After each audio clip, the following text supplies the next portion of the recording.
Hi hello ನಮಸ್ತೆ ಎಲ್ಲರಿಗೂ. ಎಲ್ಲರೂ ಹೇಗಿದ್ದೀರಾ? ಎಲ್ಲರೂ ಚೆನ್ನಾಗಿದ್ದೀರಾ ಅಂತ ಭಾವಿಸ್ತಾ ಇವತ್ತಿನ ಒಂದು ವಿಡಿಯೋನ ಸ್ಟಾರ್ಟ್ ಮಾಡ್ತಾ ಇದ್ದೀನಿ.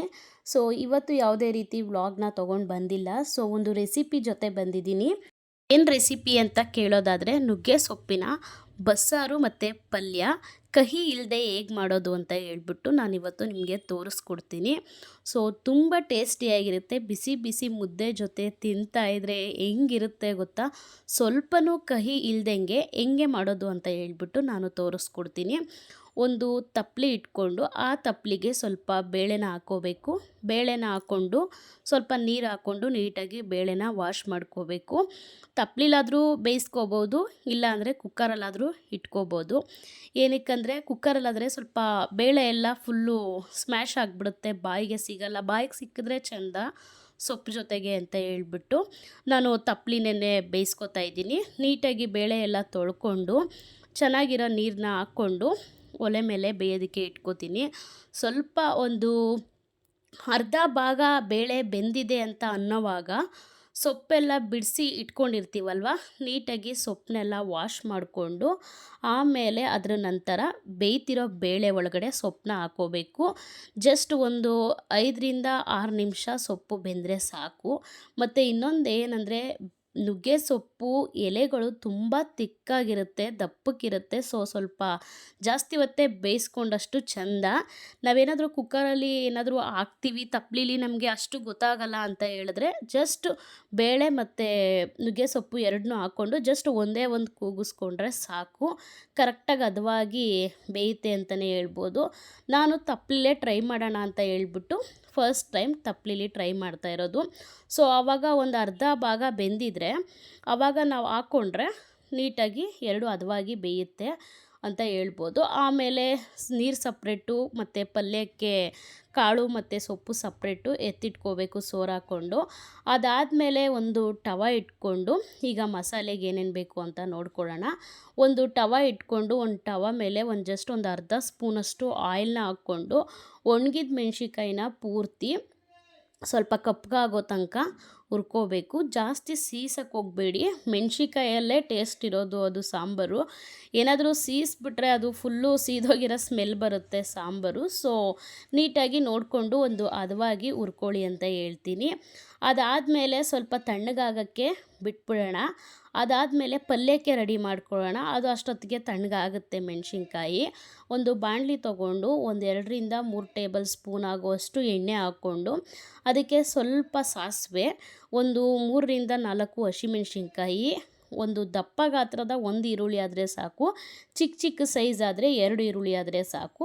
ಮಾಮೂಲಿ ಸ್ವಲ್ಪ ಒಗ್ಗರಣೆಗೆ ಕರ್ಬೇವಿನ ಸೊಪ್ಪು ಇಷ್ಟನ್ನು ಹಾಕ್ಕೊಂಡು ಸ್ವಲ್ಪ ಸಾಲ್ಟ್ ಹಾಕ್ಕೊಂಡು ನೀಟಾಗಿ ಹುರ್ಕೋಬೇಕು. ಏನಕ್ಕಂದರೆ ಸೊಪ್ಪು ಜೊತೆಯಲ್ಲಿ ನಾವು ಆ್ಯಕ್ಚುಲಿ ಆಗಲೇ ಬೇಯೋದಕ್ಕೆ ಹಾಕಿರ್ತೀವಿ ಸ್ವಲ್ಪ ಉಪ್ಪನ್ನ. ನಾನು ಹೇಳೋದನ್ನ ಮರೆತೆ, ಬೇಳೆ ಮತ್ತು ಸೊಪ್ಪನ್ನ ಹಾಕ್ಕೊಂಡು ಬೇಯಿಸ್ಕೊತೀವಲ್ವ, ಆವಾಗ ಸ್ವಲ್ಪ ಉಪ್ಪು ಹಿಡಿಬೇಕು ಅಂತ ಹೇಳಿದ್ರೆ ಸ್ವಲ್ಪ ಉಪ್ಪು ಹಾಕ್ಕೊಂಡು ಬೇಯಿಸ್ಕೊಂಡ್ರೆ ಅದು ಹದವಾಗಿ ಬರುತ್ತೆ. ಇದಕ್ಕೆ ನಾನು ಮೊಟ್ಟೆ ಹಾಕ್ತಾಯಿದ್ದೀನಿ. ಸೊ 5ರಿಂದ 6 ಮೊಟ್ಟೆನ ನಾನು ಹಾಕ್ಕೊತೀನಿ. ಏನಕ್ಕೆ ಅಂತ ಹೇಳಿದ್ರೆ ಕಹಿ ಅಂಶ ಬರೋದಿಲ್ಲ ಪಲ್ಯದಲ್ಲಿ ಅಂತ. ಬರೀ ಪ್ಲೇನ್ ತಿಂತೀವಿ ಅಂದರೆ ಸ್ವಲ್ಪ ಒಗ್ರೊಗ್ರಾಗಿರುತ್ತೆ. ಸೊ ಮೊಟ್ಟೆ ಹಾಕ್ಕೊಂಡು ಹುರ್ಕೊಂಡು ಜೊತೆಗೆ ತಿಂದರೆ ಟೇಸ್ಟ್ ವೈಸ್ ಮಾತ್ರ ಸೂಪರಾಗಿರುತ್ತೆ. ಇದಕ್ಕೆ ನಾನು ಸುಮಾರು ಸಲ ಹೇಳಿದ್ದೀನಿ, ಯಾವುದೇ ಒಂದು ಎಗ್ ಐಟಮ್ ಮಾಡ್ತೀನಿ ಅಂತ ಅಂದ್ರೂ ಸ್ವಲ್ಪ ಉಪ್ಪನ್ನ ನೋಡ್ಕೊಂಡು ಹಾಕಿ, ಎಗ್ಗು ಉಪ್ಪನ್ನ ತಡೆಯೋದಿಲ್ಲ ಅಂತ ಹೇಳ್ಬಿಟ್ಟು ಸುಮಾರು ಸಲ ಹೇಳಿದ್ದೀನಿ. ಸೊ ಅದೇ ಥರನೇ ಇದಕ್ಕೂ ಅಷ್ಟೇ. ಇದಕ್ಕೂ ಎಗ್ ಹಾಕಿರೋದ್ರಿಂದ ಸ್ವಲ್ಪ ಉಪ್ಪನ್ನ ನೋಡಿಕೊಂಡು ಹಾಕ್ಕೊಳ್ಳಿ, ಬೇಯೋದಕ್ಕೂ ಹಾಕ್ಕೊಂಡಿರ್ತೀವಲ್ವ, ಸೊ ಅದಕ್ಕೋಸ್ಕರ. ಅದಾದಮೇಲೆ ನೀಟಾಗಿ ಅದನ್ನು ಮಾಮೂಲಿ ಎಗ್ ಬುರ್ಜಿಗೆ ನಾವು ಯಾವ ಥರ ಉರಿತೀವೋ ಆ ರೀತಿ ಅದು ಫುಲ್ಲು ನೀರಿನ ಅಂಶ ಎಲ್ಲ ಹೋಗಿ ಈ ರೀತಿಯಾಗಿ ಡ್ರೈ ಆಗಬೇಕು. ಆಮೇಲೆ ಇನ್ನೊಂದು ಸಲ ನೋಡಿಕೊಂಡು ಉಪ್ಪನ್ನ, ಇದೇ ಲಾಸ್ಟು ಫೈನಲ್, ಮತ್ತೆ ಉಪ್ಪು ಹಾಕ್ಕೊಳ್ಳೋದಕ್ಕೆ ಹೋಗಬೇಡಿ. ಉಪ್ಪನ್ನ ಹಾಕ್ಕೊಂಡು ಅದಾದಮೇಲೆ ಕಾಯಿ ತುರಿ ಎಲ್ಲ ತುರಿದಿಟ್ಕೊಂಡಿರ್ತೀವಿ ಅಲ್ವಾ, ಸೊ ಕಾಯಿ ತುರಿನ ಹಾಕ್ಕೊಂಡು ನೀಟಾಗಿ ಮಿಕ್ಸ್ ಮಾಡ್ಕೋಬೇಕು. ಎಲ್ಲ ಮಿಕ್ಸ್ ಆದಮೇಲೆ ನಾವು ಬೇಳೆ ಮತ್ತು ಸೊಪ್ಪು ಮತ್ತು ಬೇಳೆ ಬೇಯಿಸಿದ ನೀರೆಲ್ಲ ಸಪ್ರೇಟ್ ಮಾಡ್ಕೊಂಡಿರ್ತೀವಲ್ವ, ಸೊ ಸ್ವಲ್ಪ ಬೇಳೆ ಮತ್ತು ಸೊಪ್ಪನ್ನ ಒಂದು ಸೌಟ್ ಆಗುವಷ್ಟು ಸಪ್ರೇಟಾಗಿ ತೆಗೆದಿಟ್ಕೋಬೇಕು. ಏನಕ್ಕಂದರೆ ಅದು ರುಬ್ಬೋದಕ್ಕೆ ಬೇಕು. ಸೊ ಅದಕ್ಕೋಸ್ಕರ ಅದನ್ನು ಎತ್ತಿಟ್ಕೊಂಡು ಇನ್ನು ಮಿಕ್ಕಿದ್ದೆಲ್ಲನೂ ಕೂಡ ಮಾಮೂಲಿ ಇವಾಗ ನಾವು ಮೊಟ್ಟೆ ಹುರಿದಿದ್ದೀವಲ್ವ, ಸೊ ಅದರೊಳಗಡೆ ಹಾಕ್ಕೊಂಡು ಇವಾಗ ನಾನು ತೋರಿಸ್ತಿದ್ದೀನಲ್ಲ ಈ ರೀತಿ ಮಿಕ್ಸ್ ಮಾಡ್ಕೋಬೇಕು. ನಿಮಗೇನಾದರೂ ಸ್ವಲ್ಪ ಉಪ್ಪೇನಾದರೂ ಕಮ್ಮಿ ಆಯಿತು ಅಂತ ಅನಿಸಿದ್ರೆ ಟೇಸ್ಟ್ನ ನೋಡಿಕೊಂಡು ಹಾಕ್ಕೊಳ್ಳಿ ಅಂತ ಹೇಳ್ತೀನಿ.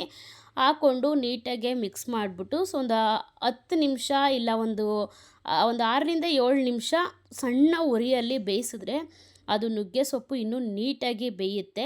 ಅದನ್ನು ಲಿಡ್ ಕ್ಲೋಸ್ ಮಾಡಿ ಒಂದು 5 ನಿಮಿಷ ಬಿಟ್ಟು ಆಮೇಲೆ ಆಫ್ ಮಾಡಿಬಿಡಿ. ಇನ್ನು ಅದಾದಮೇಲೆ ಅದನ್ನು ಸಪ್ರೇಟಾಗಿ ಎತ್ತಿಟ್ಕೊಂಡು ಒಂದು ಮಿಕ್ಸಿ ಜಾರ್ಗೆ ಸ್ವಲ್ಪ ಜೀರಿಗೆ, ಏನೇನು ಮಸಾಲೆ ಬೇಕು ಸಾಂಬಾರಿಗೆ, ಬಸ್ಸಾಂಬಾರಿಗೆ ಅಂತ ಹೇಳ್ಬಿಟ್ಟು ನಾನಿವಾಗ ನಿಮಗೆ ತಿಳಿಸ್ಕೊಡ್ತೀನಿ.